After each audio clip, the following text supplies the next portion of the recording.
Olá, começa agora mais um episódio da sexta temporada do EsferaCast, o videocast que dá o tom aos assuntos de maior destaque do país. Eu sou o jornalista Márcio Gomes, da CNN Brasil, e entrevistei durante o Diálogos Esfera em Nova York o presidente nacional do Progressistas, senador Ciro Nogueira. Sempre disse que esse governo é um governo do atraso, um governo que veio, é um governo analógico com um período digital. Naquela época, e eu participei disso, se entregava cargos para os partidos políticos em troca de votos e aquilo funcionava. Você viu agora mesmo, meu partido foi um deles, se entregou os cargos para alguns políticos e não aumentou essa votação. Hoje a fiscalização das pessoas nas ruas estão muito mais presentes. Antigamente as pessoas não se lembravam nem quem quem votava para deputado federal. Hoje não tem uma votação que eu não tenha que no minuto 10 segundos depois, se não já tenha críticas ou aplausos. Então hoje tem uma fiscalização, é uma nova era. Ele já foi ministro-chefe da Casa Civil, deputado federal e continua sendo um político habilidoso com grande capacidade de articulação. Senador Ciro, o Congresso Nacional está mais resistente aos projetos econômicos, especialmente do governo Lula, este ano de 2024? Olha, quando iniciamos o atual governo, eu mesmo que sou de oposição, tentamos dar uma oportunidade ao governo, né? Aquele período de transição, mas a oportunidade já foi dada. Eu acho que agora o Congresso Nacional tem sido a grande barragem, o grande guarda-reio que a economia brasileira tem para que não se avance, né, nessa sanha de gastar, de ter um desequilíbrio fiscal no nosso país. Isso é muito importante. O senhor percebe que há uma preocupação maior do governo em arrecadar, mas continua gastando muito? É isso? Não, só pensa nisso. Você não teve, desde o início do atual governo, nenhuma medida, eu peço até que você me cite, que venha para conter gastos, cortar despesas, sempre pensando em gastar mais e como se a economia, através do poder público, pudesse ela fazê-la crescer. E é justamente o inverso, com a economia, com ajuste fiscal, com exemplo, né? A pessoa que está nos ouvindo, sua casa, ninguém está devendo muito e começa a gastar mais. É justamente o contrário, a pessoa tem que conter suas despesas.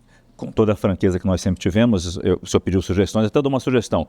Por exemplo, o governo quis cortar um pouco das emendas parlamentares. Houve uma grita muito grande do Congresso. Não era o Congresso que poderia dar uma colaboração nisso, cortar as suas emendas? Desde também? que o governo deu exemplo, né? Você não pode cortar só o do vizinho ou de outro.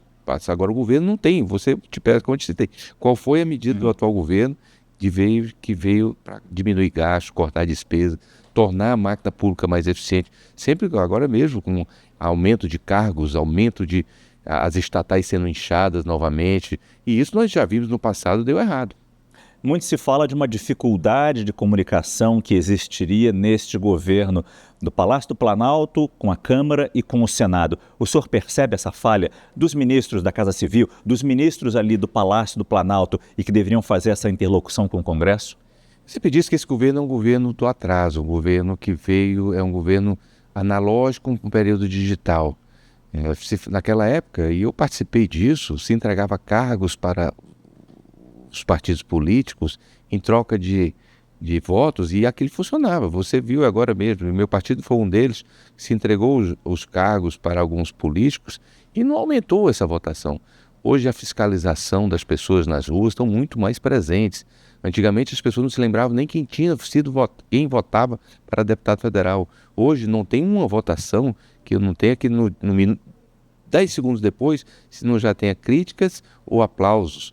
Então hoje tem uma fiscalização, é uma nova era, graças a Deus, e eu até acredito muito isso, acho que com a chegada do presidente Bolsonaro ao poder, que as pessoas passaram a fiscalizar, a utilização das redes sociais estão muito mais efetivas, muito mais presentes na vida da vida política do Congresso Nacional. Sobre a tragédia no Rio Grande do Sul, muito se fala que o Congresso Nacional, nos últimos anos, teve uma participação tanto negativa na questão de tentar melhorar o ambiente de leis, de legislação com relação à proteção de floresta, à proteção do território nacional nesse quesito. preocupação ambiental. O senhor concorda com essas acusações de que mais passaram projetos negativos do que positivos? Não, eu acho que é um defeito da nossa sociedade que ela só cuida depois, quando acontecem os problemas. Essas discussões mesmo não acontecem ou na mídia, ou na sociedade, ou nas entidades de classe, em período de bonança, em período que não tem essas catástrofes. Elas só vêm à tona agora. Isso é um problema não só do Congresso, mas da mídia, da sociedade, do empresariado, do quadro político como um todo nacional. E eu espero que a gente não aprenda com esses erros, né? E que passe-se leis... Exatamente. Que se discuta, nós não podemos. Hoje, alguma coisa está errada, né? Com o nosso meio ambiente, com a questão climática, e nós temos que tomar um cuidado todo enorme. Essa catástrofe que aconteceu no Rio Grande do Sul era uma coisa completamente imprevisível, né? Pela quantidade de água que nunca ocorreu, mas nós temos que prever, porque são milhares de pessoas que estão sendo afetadas e sofrendo muito.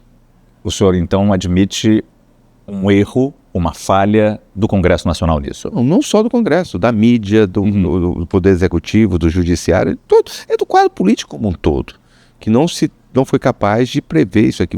Quem tem que estar à frente muito disso é o Executivo. E passaram esse governo, ninguém fez nada para se coibir. Eu vi um absurdo daquela ministra dizendo, olha, é culpa do Bolsonaro. Meu Deus, olha aqui, querendo se aproveitar politicamente de um fato. E ela não fez nenhuma reunião, né, sobre esse caso em toda a sua passagem no Ministério.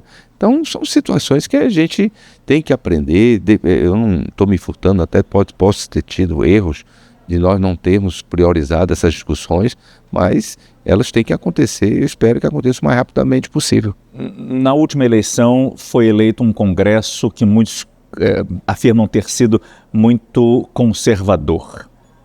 Pergunto-se, depois de 4 anos e às vésperas de uma nova eleição, se isso vai mudar ou como analisar esses últimos 4 anos, esse último mandato desses deputados, principalmente, na Câmara Federal principalmente, que é onde a gente sente os efeitos mais próximos. Olha, não é o Congresso que é conservador, é a sociedade que é conservadora. A sociedade, ela expressa um pensamento, que a maioria das pessoas são conservadoras no nosso país. Você vê pelas pesquisas, pelos que elas exprimem, e não podíamos ter um Congresso, porque a esquerda ou a extrema-direita são minoria no nosso país.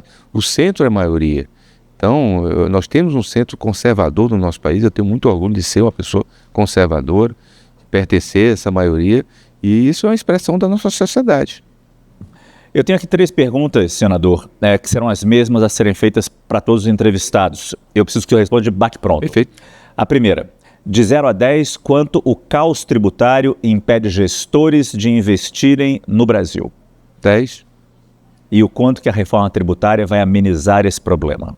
Vai depender da capacidade do Congresso de não fazer com que elas venham apenas para arrecadar, ela venha para se tornar uma justiça tributária. E isso eu estou muito otimista. E qual a próxima reforma prioritária para o Brasil? No meu ponto de vista, administrativa. Acabar esse fosso entre o serviço público e o serviço privado no nosso país. Muito obrigado, senador. Eu que agradeço.